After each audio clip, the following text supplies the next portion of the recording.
wote tuko tumejaa. Unaonekana? Haya, Bruce bwana. Ziruhusu basi. Bwana Yesu Kristo asifiwe. Amen. Nakusalimu ndugu katika jina la Yesu. Amen. Wewe unayetufuatilia popote pale ulipo ndani ya nchi yetu ya Tanzania na nje ya nchi ya Tanzania. Hapa tuliko ni wapi mtumishi wa Bwana?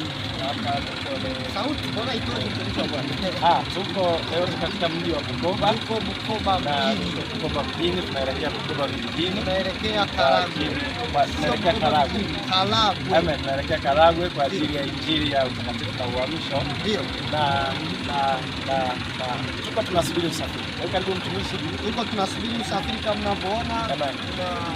Tunaenda Karagwe huko Mshaka kwa ajili ya injili, na hapa ni Bukoba mjini. Tuko kwenye stendi ya Mshaka. Bukoba stendi ya Mshaka inaenda Mshaka. Amen.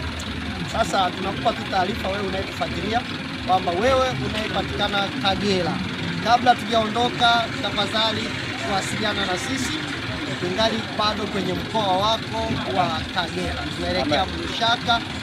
Tutapajiliana na huko Kyerwa. Kama huko karibu na maeneo hayo unahitaji huduma, unahitaji kuwasiliana nasi kwa habari ya injili ya toba na matengenezo, tutafute. Lakini pia wewe unayetamani kwenda na sisi kila mahali kwa ajili ya injili hii, unatamani ukafike kila mahali kwa njia yoyote, unaweza ukashiriki nasi kwa njia ya sadaka yako, ili kutuwezesha kuweza kufika mahali popote ambapo Bwana anatutuma kwenda kwa ajili ya injili ya toba na matengenezo.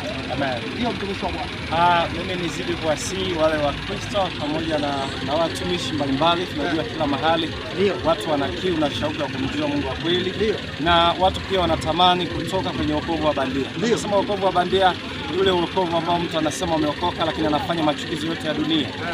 Kwa mfano anavaa hereni na anavaa cheni, na makanisa wameruhusu kwa sababu injili ya kweli imezimishwa. Kwa hiyo ni kusihi sana, pengine ni mchungaji unatamani kumtumikia Mungu katika roho na kweli, unatamani kuhubiri injili ya kweli, kwa sababu wengi wanabanwa na mifumo. Wanajua kabisa Krismasi ni upagani, wanajua kabisa kuvaa mapambo ni upagani, lakini kwa sababu kwenye mfumo naogopa akiongea ukweli watamshitaki kwa Kaisari, kama walivyomshitaki Pilato. Ndivyo hivyo ilivyo. Kwa hiyo naomba nikusihi kukaribishe popote pale ulipo, usiogope. Bwana anao watu wake, unakaribishwa. Utaungana nasi kwa njia ya maombi, kwa njia ya sadaka kama mtumishi alivyosema, lakini pia usiache kuwasiliana na sisi mahali popote ulipo.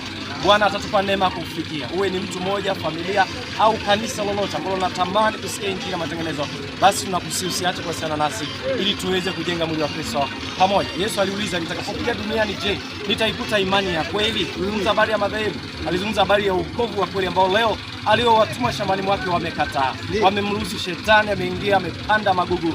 Leo hii dunia iko kanisani na bado watu wanafikiri wameokolewa. Kumbe ni wokovu wa bandia ambao wote wataishia jehanamu ya moto. Kwa hiyo Bwana ametuinua sasa kwa ajili ya kuwaita watu wake, kwa kusanya watu wake. Na Bwana ametupa neema kuzunguka Tanzania. Kwa hiyo naomba tukusihi sana, zunguka pamoja nasi, hubiri pamoja nasi kwa njia ya maombi, kwa njia ya baraka kadri Mungu atakavyokuwezesha. Shalom, shalom. Bwana akubariki sana.